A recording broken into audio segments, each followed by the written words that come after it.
এনেই অলপ জুই ফুৱাই আছোঁ, সন্ধিয়া সময়, ঠাণ্ডা দিন। কি খবৰ আপোনালোকৰ? আশা কৰোঁ সকলোৰে নিশ্চয় ভালেই।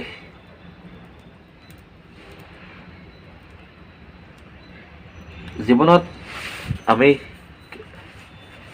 মোৰ কিছুমান জীৱনৰ অভিজ্ঞতাৰ ফালৰ পৰা মই কৈছোঁ।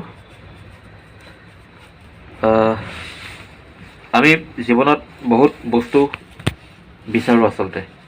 ভাল ঘৰ এটা, ভাল গাড়ী এখন, অলপ টকা পইচা, যিখিনি হ'লে ধৰক চলিবৰ কাৰণে হৈ যায় আৰু ভালকৈ এটা জীৱন যাপন কৰা। আমাৰ জীৱনবোৰ সেইবোৰ লৈ পেলাই চিন্তা কৰোঁতে কৰোঁতে কৰোঁতে শেষ হৈ যায়। আপুনি চাবচোন, হয়নে নহয়? কেতিয়াবা ঘৰখন ভালকৈ চলোৱা মন যায়, ভালকৈ চলাবলৈ, ভাল খাবলৈ, ভাল পিন্ধিবলৈ, ভাল ঘৰ এটাত থাকিবলৈ, ভাল গাড়ী এখন ল'বলৈ, আৰু সেইবোৰ কথা আমি ডেইলি কিবা নহয় কিবা এটা আমি চিন্তা কৰোঁৱেই। আৰু আমাৰ এইটো বস্তু আমাৰ মন মগজুলৈ অট'মেটিক আহে। কিন্তু মই কেতিয়াবা বস্তুবোৰ চিন্তা কৰি চাওঁ, আমি চিন্তা কিয় কৰি আছোঁ? আমি বস্তুটো পাবলৈ চেষ্টা কৰিব লাগে। যিকোনো বস্তু এটা, ভাল ঘৰ এটা যদি বনাবলৈ আছে, তাক প্লেন কৰিব লাগে মনে মনে, কাৰো আগত ক'ব নালাগে। আৰু নিজৰ যিটো হিন্দীত অকাত বুলি কয়, নিজৰ সেই বস্তুটো চাব লাগে। কাৰণ পৃথিৱীত চব বস্তু সমান নহয়। গতিকে বেলেগৰ লগত মিলাই বা এই তেনেকৈ কামবোৰ মই হোৱাটো নিবিচাৰোঁ। মোৰ ফালৰ পৰা নিজৰ সামৰ্থ্য অনুযায়ী নিজে কিবা এটা, আপুনি যদি ভালকৈ 2 মহলীয়া ঘৰ এটা যদি আপুনি বনাব বিচাৰিছে, আপুনি যদি ধৰক এটা সৰু কাম কৰে, ধৰক মাহটোত আপুনি টকা 20,000 আপুনি ইনকাম কৰে, কিন্তু আপুনি 2 মহলীয়া ঘৰ এটা আপুনি বনাব, কাৰণ সেই ঘৰটো আপোনাৰ অলৰেডি চকুত পৰিছে ক'ৰবাত নহয় ক'ৰবাত। এতিয়া কথা হ'ল, আপুনি 20,000 টকা পাই পেলাই আপুনি পৰিয়ালেই চলাব, নে ঘৰেই বনাব, নে গাড়ী এখনে ল'ব? গতিকে আমি 20,000 টকাৰ ভিতৰত আমি আমাৰ জীৱনটো কিদৰে আমি সুন্দৰ কৰিব পাৰোঁ, সেইটো আমি চিন্তা কৰিব লাগে। অলপ পইচা দি পেলাই যদি আমি এল্ট'খনকৈ লওঁ, মান্থলি EMI আপোনাৰ 4,000 টকা আহিব। 20,000 টকাৰ পৰা আপোনাৰ কিমান গ'ল? 4,000 টকা গ'ল। 5,000 টকা ধৰক আপুনি কেতিয়াবা চলালে, গতিকে 1,000 টকা পেট্ৰল ফেমিলিৰ কাৰণে যদি সদায় নচলায়, জোখৰ এল্ট' নিচিনা গাড়ীত 20,000 টকা বা আপোনাৰ 5,000 গ'ল, থাকিল কিমান? 15,000 টকা। 10,000 টকাটো আপোনাৰ খাওঁতে বহুতেই যাব, থাকি গ'ল কিমান আপোনাৰ? 5,000 টকা। গতিকে আপুনি যদি নিজৰ ঘৰখনত আছে অলৰেডি, তেতিয়াহ'লে আপুনি সেই 5,000 টকাটোৰ ভিতৰত, 20,000 টকাৰ ভিতৰত আপুনি এটা ধুনীয়া চলিব পাৰে। তাতকৈ যদি অকণমান লাগে, তেতিয়াহ'লে আমাক আমি আমাৰ ইনকামটো বঢ়াব লাগিব। গতিকে যিকোনো বস্তু চিন্তা কৰাৰ আগত প্ৰথম আমাৰ কাম হৈছে আমাৰ ইনকামটো আমি বঢ়াব লাগে। সদায় আমি আমাৰ ইনকামটো বঢ়াব লাগে। যদি আমি জীৱনত ভাল কিবা এটা বিচাৰিছোঁ, যে আমাক এনেকুৱা এনেকুৱা বস্তু লাগে, গতিকে আমি তাৰ কাৰণে আমি যোগ্য হ'ব লাগিব। কাৰণ ইংৰাজীত এষাৰ কথা আছে, if you shine like the sun, you have to burn like the one. সূৰ্যৰ নিচিনা জিলিকিবৰ কাৰণে সূৰ্যৰ নিচিনা আপুনি জ্বলিবও লাগিব। আমি 20,000 টকা 30,000 টকা এটা মান্থলি ইনকাম কৰি আমি যদি SUV এখন আৰু 2 মহলীয়া ঘৰ এটা আমি চিন্তা কৰোঁ, চ' আই থিংক সেইটো আমি জীৱনত চিন্তা কৰোঁতেই যাব, আমি বেমাৰী হৈ যাম। এতিয়া আমাৰ ওচৰত দুটা অপশ্যন থাকিব, হয়তো আমি 30,000 পৰা গৈ পেলাই আমি 50,000 কৰিব লাগিব এটলিষ্ট, নহ'লে আমি লাভ নাই গতিকে বস্তুবিলাক যেনেকুৱা, আমি 30,000 টকাৰ ভিতৰত আমি কেনেকৈ সুখেৰে থাকিব পাৰোঁ, আমি 10,000 টকা হ'লে আমি কেনেকৈ সুখেৰে থাকিব পাৰোঁ, সেইখিনি বস্তু আমি নিজে চিন্তা কৰিব লাগিব। আৰু অলৱেজ সদায় এটা বস্তু মন দিব লাগে, মানুহে কি ক'ব সেই বস্তুটো বেয়া। ধৰক এইটো ক'বলৈ সহজ হয়, কিন্তু বস্তুখিনি মানি চলিবলৈ বহুত দিগদাৰ। কুছ তো লোগ কহেংগে, লোগো কা কাম হে কেহনা, এইবিলাক আগতে লিখি থৈ গৈছে, গান এটাই আছে। গতিকে মানুহৰ কাম হৈছে মানুহে কিবা এটা ক'বই, কিন্তু সেই বস্তুটো ক'বই যে আমুকে বোলে আমুকেহে কৰিলে, বোলে আমুকে বোলে তামুকহে কৰিলে। এতিয়া ভালকৈ পঢ়া শুনা কৰা ল'ৰা এটা লকডাউনৰ নামত তাৰ যদি চাকৰি এটা যায়, প্ৰাইভেট জব এটা, চৰকাৰী চাকৰিটো মই বাদেই দিছোঁ, সি আহি পেলাই ঘৰত যি মানে থাকিব লগা হয়। গতিকে পইচা চবতে আছে। আপুনি যদি ঘুগুনি আলু চুমৰ ভালকৈ দোকান এখন দিয়ে, তাতো পইচা আছে। কিন্তু বস্তুটো কি হয়, ইমান দিন এয়া কৰিলে, আমুকৰ পুতেকে আমুক কৰিলে, আমুকৰ পুতেকে তামুক কৰিলে। গতিকে এইবিলাক বস্তু আমাৰ সমাজৰ পৰা যদি নাইকিয়া হয়, আমাৰ সমাজখন উন্নতি হ'ব। কাৰণ সকলোৱে সেইটো বস্তু চিন্তা কৰে, কাৰণ মান সন্মান কিবা কিবি এইবিলাক বহুত থাকে। আমি নিজাববীয়াকৈ যে আমি কৰিম, বাদ দে বেলেগে যি কয় ক'ব আমি কৰিম, সেই বস্তুটো মানি চলিবলৈ বহুত দিগদাৰ। আৰু যদি আমি মানি চলিব পাৰোঁ যে বাদ দে কোনে কি ক'ব, মই এইটো কৰিমেই, যদি আমি সেই বস্তুটো আমি কৰিব পাৰোঁ, সেইটো 99.9% মানুহে চাগে নকৰে। গতিকে যিটো মানুহে কৰিম বুলি ভাবে সি নাম্বাৰ 1 হৈ যায় কেতিয়াবা। মানুহে কি ক'ব বাদ দে।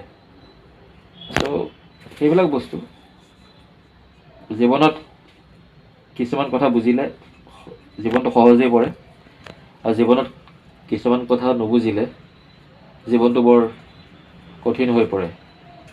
ছোৱালীৰ ক্ষেত্ৰতে আপুনি বিয়া এখন যদি পাতিব যায়, ধুনীয়া ছোৱালীজনী চাই থাকিলে নহ'ব অকল বাহিৰৰ পৰা। ছোৱালীজনীৰ ৰূপতো ধুনীয়া হ'ব লাগিব, ছোৱালীজনী গুণতো ধুনীয়া হ'ব লাগিব। আৰু অকল ছোৱালীজনী ধুনীয়া হ'লেই নহ'ব, আপুনি ধুনীয়া হ'ব লাগিব। গতিকে আপুনি আপোনাৰ লগত মিলা আপোনাৰ হিচাপত এজনী ছোৱালী চাব লাগিব, যে মানুহক দেখাবলৈ নহয়। মানুহক দেখাবলৈ কিছুমানে বিয়া পাতে মানে ধুনীয়া ধুনীয়া ছোৱালী, কিন্তু সেইটো বস্তু ইম্পৰ্টেণ্ট নহয়। মানে ধৰক স্বৰ্গৰ অপেশ্বৰীটো নালাগে, বা যদি ভাগ্যত থাকে বেলেগ কথা। কিন্তু যিখিনি আমি পাওঁ, যিখিনি আমি বস্তু বিচাৰোঁ, সেই বস্তুবিলাক অধ্যয়ন কৰি বিচাৰ বুদ্ধিৰে, কাৰণ সকলো বস্তু যদি আমি অধ্যয়ন কৰি কৰোঁ, ভালকৈ যদি ভাত বনোৱাটো যদি আমি অধ্যয়ন কৰি কৰোঁ, নিশ্চয় আমাৰ ভাতটো খাবলৈ আৰু ভাল হ'ব। গতিকে বস্তুবিলাক অধ্যয়ন, এনালাইচিছ সেইবিলাক দৰকাৰ।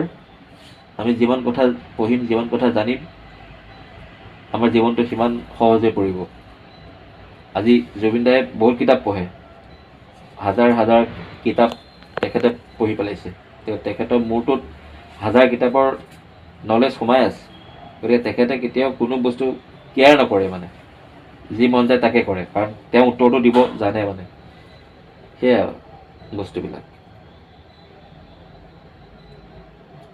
চকু মেলি চাওঁতে দেখিলো যে তোমাকে, চকুৱে চকুৱে চিনি পালো হঠাতে।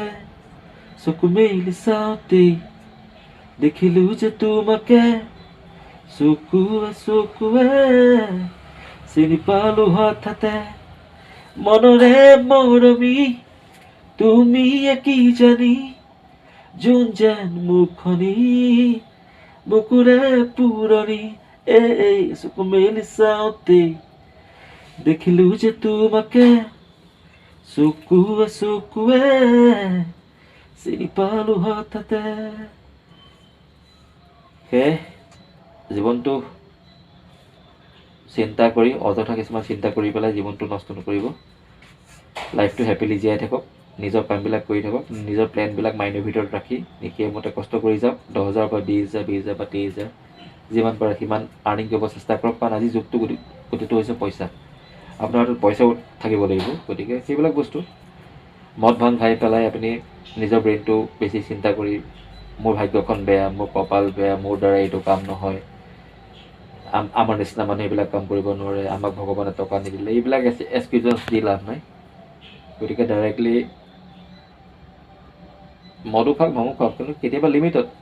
কেতিয়াবা ক'ৰবাত বহিছে, পাৰ্টি এটা কৰিছে, তেতিয়া খাইছে, বেলেগ কথা। বাট মষ্ট অফ টাইম আপুনি আপোনাৰ নিজক দিয়ক, মানে কামক দিয়ক, নিজক কেনেকৈ ডেভেলপ কৰিব পাৰি। পৃথিৱীৰ নাম্বাৰ 1 ধনী মানুহজন আছিলে বিল গেটছ। এলন মাস্কৰতো নামেই অহা নাছিলে। তেখেতে প্ৰথমতে পে'পল, তাৰপিছত সৰু সুৰা কিবা কিবি কৰিছিলে। তেখেতে যেতিয়া চব এৰি দিলে, কাম চাম এৰি দিলে, তেখেতে যেতিয়া আৰ্নিংটো বন্ধ কৰি দিলে, তেখেতৰ ঘৈণীয়েক আৰু তেখেতৰ 2টা ল'ৰা ছোৱালী এৰি থৈ গুচি গ'ল। আৰু এলন মাস্কে নিজৰ জেগাটোতে এক্সপেৰিমেণ্ট কৰে, মানে পঢ়ে, গৱেষণা কৰে। তেখেতে 4 বছৰ ৰকেট চাইন্সৰ ওপৰত পঢ়িলে আৰু নিজে ৰকেট ৰেডি কৰা প্লেনিং কৰিছিলে, কিন্তু কাকো কোৱা নাছিলে। মানে পৃথিৱীৰ পৰা ৰকেটখন ওপৰলৈ যাব, গৈ পেলাই তাত ছেটেলাইটটো লঞ্চ কৰি আকৌ ৰকেটখন তললৈ গুচি আহিব। কাৰণ আগতে ৰকেটবিলাক এবাৰেই গুচি যায় আৰু সেইটো ৰকেট মতলব মানে ডেষ্ট্ৰয় হৈ যায়। গতিকে তেখেতে কিছুমান নতুন উদ্ভাৱনৰ কথা চিন্তা কৰিলে, 4 বছৰ এক্সপেৰিমেণ্ট কৰি ট্ৰাই কৰিলে, ফেইল হ'ল, আকৌ নিজে টিম বনাই কৰিলে, তাৰপিছত তেওঁ ছাকচেছ হ'ল। তেখেতে আজি কিছুমান electric car, Tesla automatic driving উলিয়াইছে, ইণ্ডিয়াটো লঞ্চ কৰিব। তেখেতে ফোন উলিয়াব গৈ আছে য'ত চিম নালাগে আৰু ইলেক্ট্ৰিচিটি চাৰ্জিং দৰকাৰ নাই, ছ'লাৰ ছিষ্টেমত চাৰ্জিং হ'ব, ফোনটো ডাইৰেক্ট ছেটেলাইট হ'ব, ভাল ইণ্টাৰনেট পাম। গতিকে তেখেতে সেইবিলাক প্লেনিং কৰি আছে। তেখেতে ট্ৰেফিক জাম থাকিলে আণ্ডাৰগ্ৰাউণ্ড টানেল ইউজ কৰি কেনেকৈ ক'ত যাব লাগে সেইটো কথা চিন্তা কৰি আছে। তেখেতে বিভিন্ন ধৰণৰ গাড়ী বনাইছে। তেখেতে এখন ৰেল বনাব যিখনত আপোনাৰ মানে হাইলি টেকনিক, আৰু এইবিলাক আমি ভাবিবই নোৱাৰোঁ আমাৰ নিচিনা মানুহে। গতিকে তেখেতে সেইখিনি চেষ্টা কৰিছে। তেখেতৰ মনত সেই প্লেনটো আছিলে যে মই কিবা এটা কৰিব লাগে। তেখেতে ধনী হ'ব লাগে বুলি কাম কৰা নাছিলে। তেখেতে তেখেতৰ বেছটো ক'ত দিব পাৰে, তেখেত কিহৰ কাৰণে জন্ম হৈছে, সেইবিলাক বস্তু এলন মাস্কে চিনি পালে। আৰু চিনি পোৱাৰ কাৰণে তেখেত আজি number 1 richest person in the world, Elon Musk. আৰু তেখেতে ল'ৰা ছোৱালীৰ নামখিনি বৰ সাংঘাতিক ধৰণে ৰাখিছে। কিছুমান এলফা নিউমেৰিক ৰোমান নাম্বাৰ দিছে, কিবা মানে যেনেকৈ আমাৰ ছায়েন্সৰ যিবিলাক ফৰ্মুলা থাকে, ধৰক এটম 2, 3 এইবিলাক তেনেকুৱা আৰু বস্তুবিলাক সেইবিলাক মানে আপুনি জীৱনত যিটো বিচাৰে আপুনি সেইটো পাবই। তাত মোৰ ভাগ্য বেয়া, মোৰ আমুক দশা চলি আছে, মোৰ কিবা চলি আছে, এইবিলাক নহয়। আপুনি অধ্যয়ন কৰক, চেষ্টা কৰক।